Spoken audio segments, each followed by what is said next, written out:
I started working at Robert Trent Jones in 1981, and my memory serves me it was 84, 85, and we walked this really kind of varied property where there was this kind of low-lying land, and then it came down towards a creek, and then there was a big bluff on top, and then there was another series of ravines and another series of ravine, and it was a difficult project to lay out the routing, but it sounds really simple, but this was the approach we used. We just said, okay, let's try to put the golf in the low spots and let the housing sit on top of the ridges. And then I had to argue a little bit and steal a couple ridges, which I was able to do on 10. Was able to steal, get across a big bridge to put in the little 11th hole. And then when we climbed up out of the 11th hole, I was able to steal a little land on 12 and 13 and 14, but made sure that there was a big ridge line in between. So again, this project was designed to be what we call the great blend between great golf and really high-end, great views type of real estate. And I think in our portfolio of golf courses, we've done 285 around the world. I think this is, I would say, one of our top 5 best examples of how to do a golf course and housing community in conjunction and have them be such high quality. In my opinion, it's one of the most beautiful courses that we've done in such a setting. And I give the Bridges and Ken Ayers and Ken Alperstein, all these guys that have been working on the project for years, the beauty that has been created. I mean, the 18th tee shot. When we built the golf course, we didn't imagine that Tuscan style clubhouse with vineyards and bougainvillea. And I mean, that we were just trying to make a really good hole with a good green that sat over some waterfall. And, and then this thing came out of nowhere in that hillside. So, I mean, how good is that? So in fact, that we use that picture on the 18th hole in almost every PowerPoint we do as a great example of how a golf course can mature and become even better and better with elements outside the golf course itself. So it's a very good example. I think the Bridges is a really good example of that.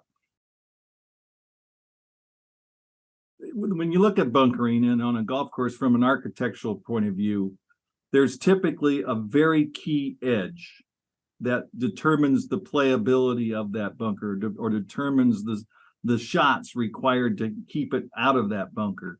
And a lot of that key edge is something that we're really working hard to keep as much of that as possible, maybe shorten it up in some cases.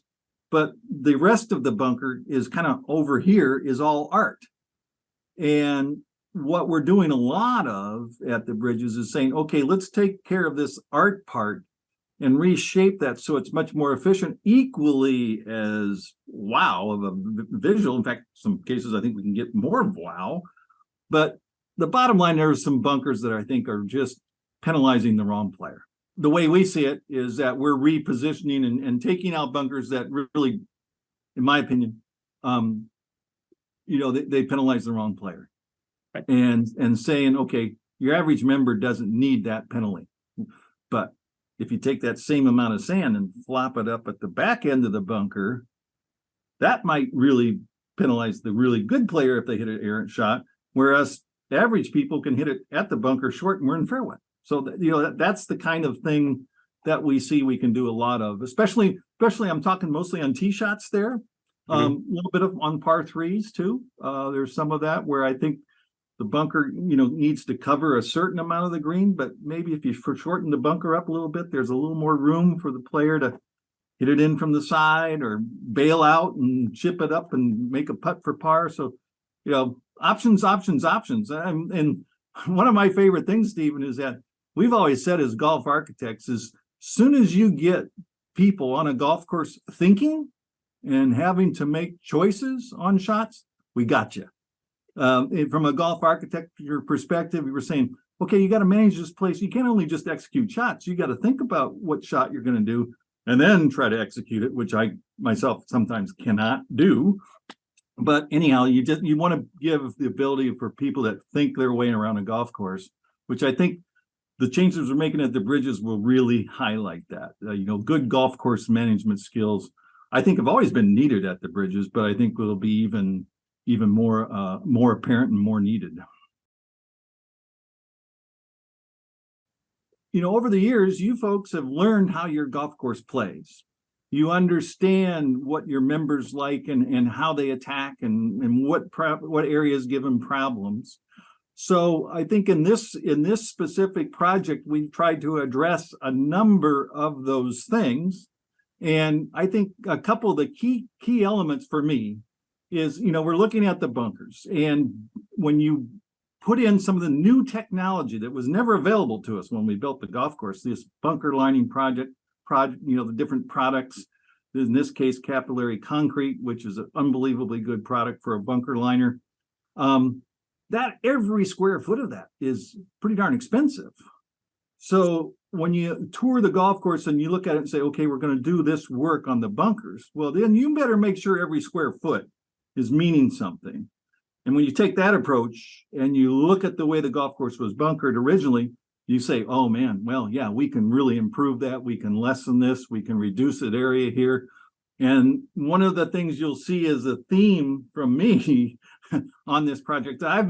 Since we did the bridges, since we did that design, I've become a real big fan of what I call short grass as a defense. In other words, especially around the greens. Do we have to have bunkers everywhere all the time? No. And I think we're doing some things on some of the green complexes where we're saying, okay, let's remove a bunker or shorten it up by half.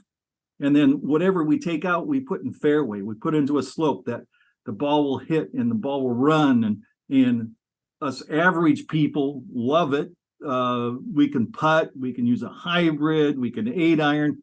And the good players, they'd rather be in a bunker next to a green and they get up and down out of that, 80% of the time, probably, if you're a really good player. So we do a lot of looking at the green complexes and bringing people's short game imagination to the forefront. So I think that's one of the things that the members will really, really appreciate is they'll have a little bit more ability to miss and be errant around the greens, but their recovery shots will be completely different than they are now.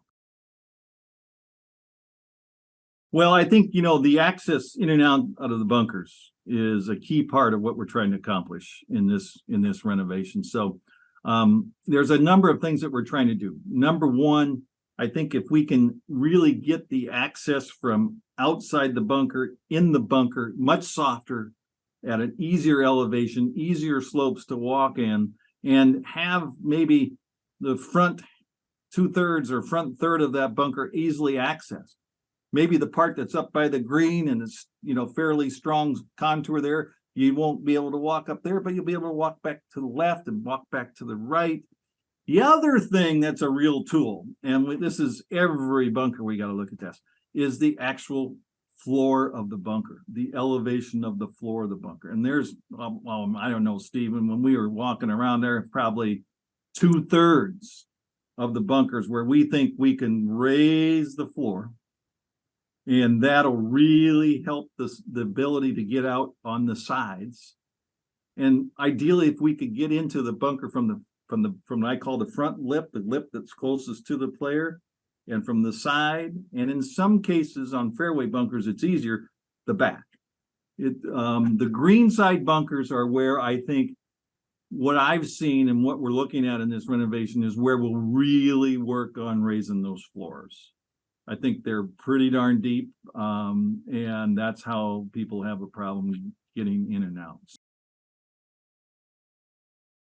Now, fast forward to today, now we have all this great bunker lining products that are superior. And one of the things the bunker lining products do is that it keeps the water that falls into the sand, it just goes down through the sand and doesn't stop. It just hits the liner and it keeps going, so that liner sand interface, the sand stays there and it doesn't move as much. So you don't have nearly as much washouts. So one of the things that Capillary Concrete does extremely well is how it holds sand on the faces. And again, a number of holes at the bridges, we're building bunkers into what I would call severe, fairly steep terrain. So a lot of the bunkers have that kind of in your face look. And with the capillary concrete, I think that was the best choice for us because it'll hold that sand probably better than some of the other products because its penetration rate through the bunker liner is as good as there is in the industry.